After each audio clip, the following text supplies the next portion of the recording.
I'm quite unapologetically gay. I would really describe my sexuality as nothing other than just not straight, and I've been living openly as a trans woman for at least the last 3 years. It's quite an important part of what I consider to be my identity.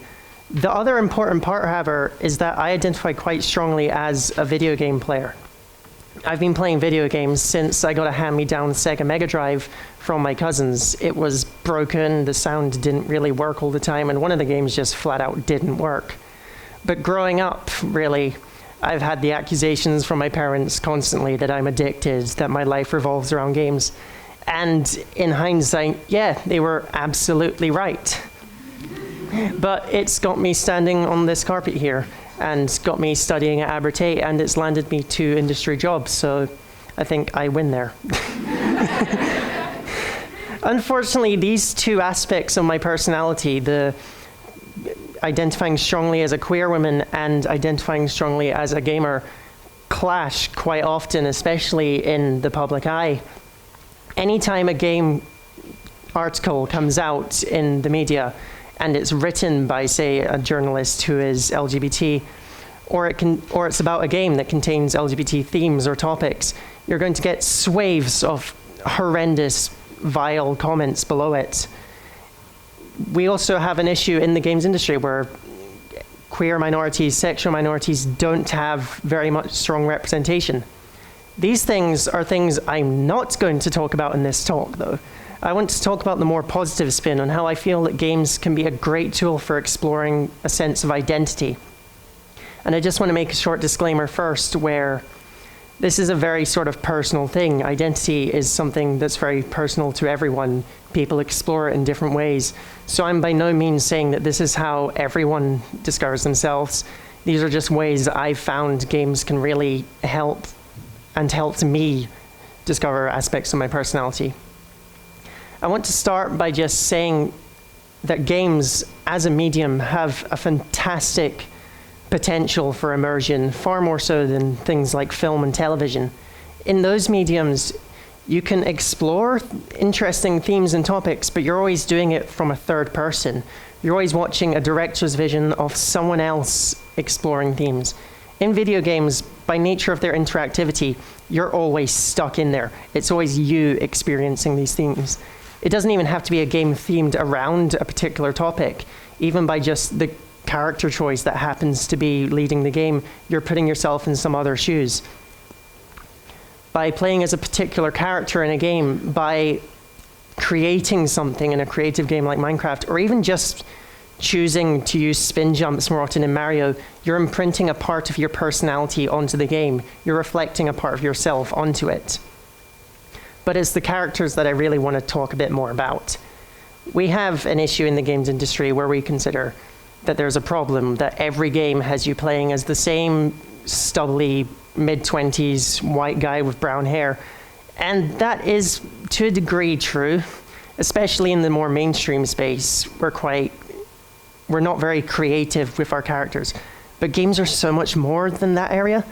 There's hundreds of thousands of games out there, each with their own experiences, that I can afford to choose to just go on Steam and only look for games with, say, a female protagonist. In games, you can play as just the boring space marine, but you can also just as easily play as a mute singer with a talking sword. You can even be a running black rectangle who farts rainbows to music. Some games even let you add an aspect of your own personality onto an existing character. One of the world's favorite aspects of the game Team Fortress 2, which is a pretty standard multiplayer shooter with 9 characters, is that you can put stupid hats on each and every one of them and make it something more your own. In open world games like Assassin's Creed, you can maybe choose, my favorite color is red. I want to wear the red cloak instead of the white one. But where things get really interesting is when a game lets you create a character from the ground up. When it gives you a blank slate and you can just build up every tiny aspect of them. It's why people got really excited about this MMO Black Desert Online or something along those lines, because it had such in-depth options for molding anything in it. I've got a little story. When I was much younger, myself and my brother shared an Xbox One, which I will always be mad at Microsoft for calling their new one the Xbox One, because I had the Xbox One. It came out in 2002. It had a good name. But we used to play a lot of sort of extreme sports games. We had the Tony Hawk's games. We had the snowboarding game called Amped. And I would whine on and on and on at my brother for spending hours and hours creating characters. But eventually he would bugger off and I'd get to go on it. And I would spend probably twice as long as he did on the character editors. Because for the first time in my life, I realized I much preferred representing myself as female in virtual spaces. Being able to explore different gender options in games, different hair options, eye options, outfits, was a great tool for sort of being able to explore different aspects of myself.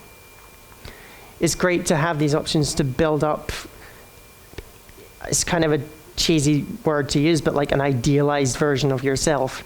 Or even just, it doesn't have to be yourself. You can explore maybe rebuilding a celebrity and role-playing as them in a game, or just messing around and creating different characters yourself that you can explore different aspects you want.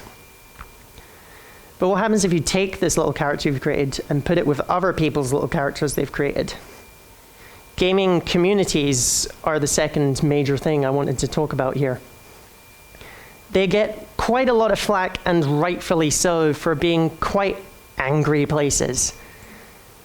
Game communities have this great potential to bring people from all walks of life and areas of the world together, but quite often it just results in shouting matches. I'll be the first to admit that when I started going online and indulging in games communities, I was pretty terrible at it. I was a pretty terrible teenager in terms of socializing in the real world, and when I first went into my initial game community experience, which was a small server forum for, I think, a Gary's Mod roleplay server, I was awful. I was too easily sucked in by other people, and when people found out that I was transgender, they just backlashed hard. And that was a pretty harrowing experience for me, because I was very young and quite vulnerable. And if I went back in time now, I would probably have never done it. Fortunately, a friend of mine at high school introduced me to this small, kind of lesser-known game called World of Warcraft. So, in your heads, many of you are probably envisioning a Warcraft player as being that stereotypical South Park image of the fat, balding man with Cheetos all over his shirt and Mountain Dew cans scattered everywhere. What was surprising was my first community in that game, and still contains some of my longest lasting Facebook friends at least. I've met a couple of them in Edinburgh on days out. What was surprising was that they were predominantly Northern European, late 20s, and surprisingly largely female in this guild. So it was quite a really great atmosphere for taking people who had similar interests and putting them in a sort of close-knit family unit. And every time we had problems, there'd be this circle of people to really talk about it and interact. As I said, that was a community that lasted with me quite a while. It kind of fizzled away as people stopped playing the games, grew up, and had families. But later on, I encountered my second sort of major online gaming community experience, which was for an actually far lesser-known game, which was a sort of third-person shooter game called Super Monday Night Combat. It was a tiny game. It was critically well-received, but public did not like it. It had maybe 1,000 players on at peak hours. But it did have a very toxic top level to the community, as with a lot of games of its genre. But what was very interesting was scratching just beneath the surface, there was a thriving LGBT sub-community to it. Some very prominent members of the community were other trans women or gay men. And it was great to have this sort of interaction and really see, oh, I might not know many of these people in my local area, but there's people from around the world I can sort of share my life experience with, and we can help each other out when we're having problems. That also came at a time when I was really starting to embrace my sort of identity in the real world. I was starting this slow process of coming out to the world, to my family, to my friends.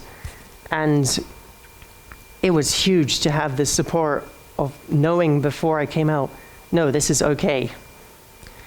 So I just want to leave you with that while there is a lot of fun in games, video games can be a really important tool for finding identity, and that while the online community can just seem like an endless plateau of just misery, it only takes a little scratching to find the gold. Thank you very much for listening.